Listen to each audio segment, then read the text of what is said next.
प्रवर्तन निदेशालय ईडी ने नेशनल हेराल्ड मामले में बुधवार को एक विशेष अदालत को बताया कि कांग्रेस की पूर्व अध्यक्षा सोनिया गांधी और राहुल गांधी ने associate trade journals limited company की 200 करोड़ की संपत्ति को हड़पने के लिए young India private limited company के माध्यम से साजिश रची।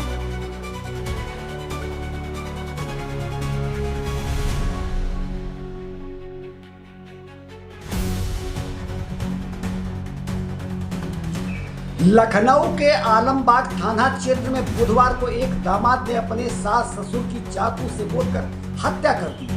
बताया जा रहा है कि युवक का पत्नी से कुछ विवाद चल रहा था। आरोपी जगदीप सिंह को पुलिस ने गिरफ्तार कर लिया है। गढ़ी कनौरा निवासी अनंतराम 75 वर्ष, पत्नी आशा देवी 73 वर्ष ने अपनी बेटी पूनम की शादी निषादगंज निवासी जगदीप सिंह से की थी। जगदीप सिंह का पत्नी पूनम से विवाद चल रहा था, इसलिए पूनम मायके में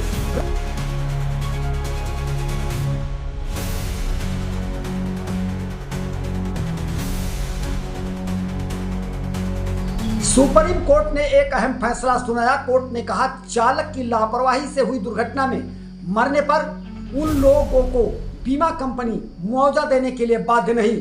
अदालत ने कहा, स्टंट के दौरान जो लोग अपनी जान गंवाते हैं उन्हें बीमा कंपनियां मुआवजा देने के लिए बाध्य नहीं हैं।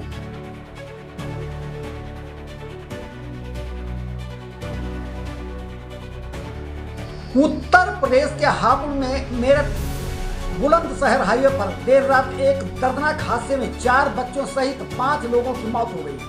अज्ञात वाहन ने बाइक सवार 5 लोगों को भारी टक्कर मार दी।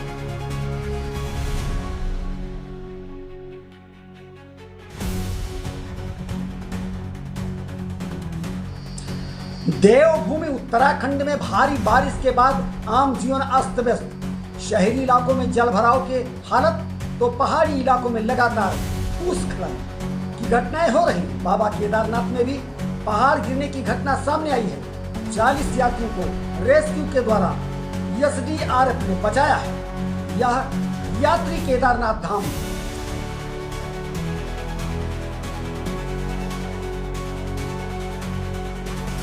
इंडोनेशिया के बाली के पास एक नाव डूबने से 4 लोगों की मौत हो गई।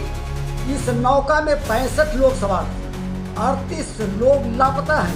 23 लोगों को रेस्क्यू द्वारा बचाया गया। इस विशालकाय नौका पर 14 ट्रक और 22 अन्य वाहन भी थे।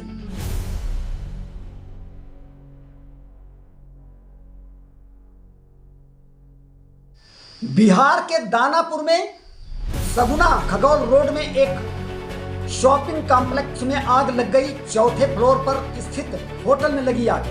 कई लोगों के फंसे होने की आशंका। अग्निकांड के दौरान होटल मालिक ने पुलिस पर हमला कर दिया, जिसमें थानाध्यक्ष समेत 6 जवान घायल हो गए। होटल मालिक ने आग बुझाने में देरी का पुलिस पर आरोप लगाया।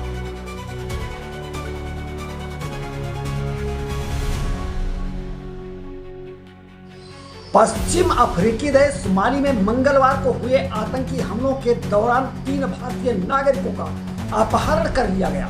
भारत सरकार ने इस घटना पर गहरी चिंता व्यक्त करते हुए कहा, माली सरकार भारतीय नागरिकों को सुरक्षित रिहाई के लिए सभी आवश्यक कदम उठाएगी। अल-कायदा से जुड़े संगठन ने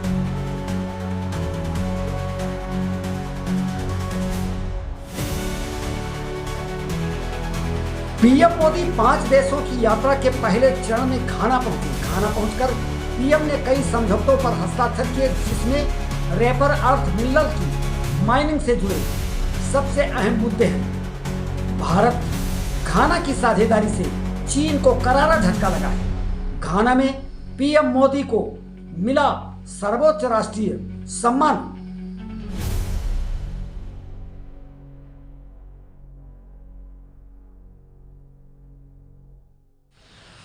पाकिस्तान ने एक बार फिर यूएनएससी की अध्यक्षता की। संयुक्त राष्ट्र सुरक्षा परिषद की जुलाई महीने की अध्यक्षता पाकिस्तान को मिली। जिम्मेदारी मिलते ही उसने अपने पुराने राग अलापने शुरू कर दिए। पाकिस्तान के अस्थायी प्रतिनिधि अध्यक्ष इफ्तार मोहम्मद ने प्रेस कॉन्फ्रेंस में कश्मीर मुद्दे को जोर शोर से उठाया और कहा, अब वक्त आ गया है कश्मीर पर पुराने प्रस्तावों को लागू करने की दिशा में ठोस कदम उठाएं। भारत पहले ही कह चुका है कि जम्मू कश्मीर भारत का अभिन्न अंग है। यह विषय पूरी तरह से द्विपक्षीय है। अगर बातचीत होगी तो केवल पीओके पर।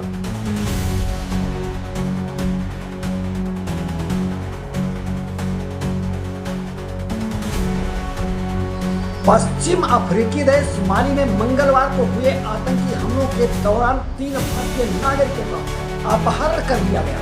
भारत सरकार ने इस घटना पर गहरी चिंता व्यक्त करते हुए कहा, माली सरकार भारतीय नागरिकों को सुरक्षित रिहाई के लिए सभी आवश्यक कदम उठाए। अलकायदा से जुड़े संगठन ने ली है इसकी जिम्मेदारी।